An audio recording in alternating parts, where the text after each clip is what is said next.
Ahmedabad plane crash 1.4 crore रुपए और बीमा अलग। प्लेन क्रैश के बाद परिजनों को कितना मिलता है मुआवजा? यह पहला मौका नहीं है जब बोइंग के विमान दुर्घटनाग्रस्त हुए हैं। इससे पहले भी बोइंग कंपनी के कई विमान क्रैश हुए हैं। बोइंग कंपनी का कहना है कि बोइंग 787 ड्रीमलाइनर पहली बार क्रैश हुआ है। हालांकि बोइंग का 737 मैक्स कई बार क्रैश हो चुका था। हमारे चैनल में आपका हार्दिक स्वागत है। वीडियो शुरू होने से पहले वीडियो को लाइक, चैनल को सब्सक्राइब कर लीजिए। राधा रानी की कृपा सदैव आपके परिवार पर बनी रहे। कमेंट बॉक्स में लिखे राधे राधे। 12 जून को लंदन गैटविक जा रहा एयर इंडिया का विमान AI-171 अहमदाबाद के सरदार वल्लभभाई पटेल अंतर्राष्ट्रीय हवाई अड्डे के पास उड़ान भरने के कुछ ही देर बाद दुर्घटनाग्रस्त हो गया। इस विमान में गुजरात के पूर्व मुख्यमंत्री विजय रूपाणी समेत 242 लोग सवार थे, जिसमें 10 क्रू मेंबर, 2 पायलट और 230 यात्री थे।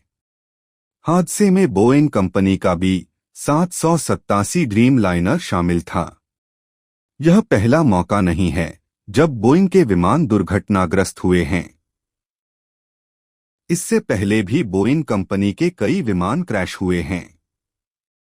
बोइंग कंपनी का कहना है कि बोइंग 787 ड्रीमलाइनर पहली बार क्रैश हुआ है।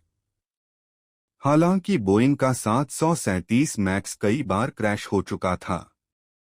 साल 2018, 2019 और इस विमान को अपडेट करने के बाद 2024 में भी यह विमान क्रैश हुआ था, जिसमें 500 लोगों से ज्यादा की जान चली गई। अब सवाल उठता है कि इस तरह के हादसे में अगर यात्री की मौत होती है तो उनके परिवार को कितना मुआवजा मिलता है और इसे कौन देता है। आइए जानते हैं एयरलाइंस कंपनियों के लिए नियम क्या हैं। विमान हादसे में मुआवजे को लेकर नियम। आज के समय में विमान से सफर करना जितना सुविधाजनक है, उतना ही जोखिम भरा भी हो सकता है। किसी एक गलती की वजह से अनहोनी होने का खतरा बढ़ जाता है। ऐसे में एयरलाइंस कंपनियों और DGCA की तरफ से कुछ सख्त नियम बनाए गए हैं, ताकि किसी आपात स्थिति में पीड़ित के परिवारों को आर्थिक लाभ मिल सके। घरेलू और इंटरनेशनल फ्लाइट्स के लिए ये नियम अलग अलग है। 1. 4 करोड़ का मुआवजा अंतर्राष्ट्रीय उड़ान में मृत्यु या शारीरिक चोट की स्थिति में भारत में परिचालन करने वाली एयरलाइनें मॉन्ट्रियल कन्वेंशन 1999 के नियम से बंधी हैं, जो एक अंतर्राष्ट्रीय संधि है जिस पर भारत ने भी हस्ताक्षर किए हैं। इस कन्वेंशन के तहत 1,28,821 तक विशेष आहरण अधिकार SDR यानी प्रत्येक यात्री के लिए लगभग 1.4 करोड़ रुपए दिया जाता है। अगर यह साबित हो जाए कि एयरलाइन की गलती से यह एक्सीडेंट हुआ है तो यह मुआवजा और बढ़ सकता है।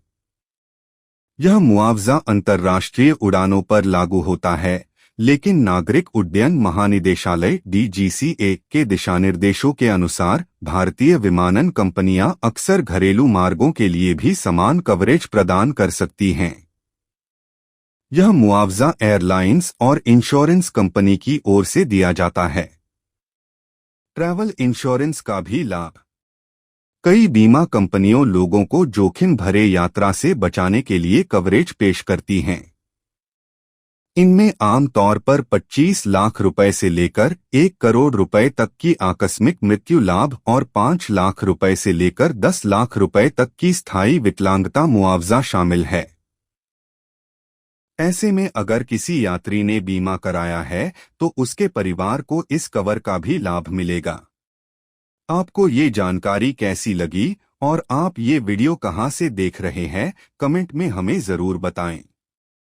चैनल को सब्सक्राइब कर लीजिए।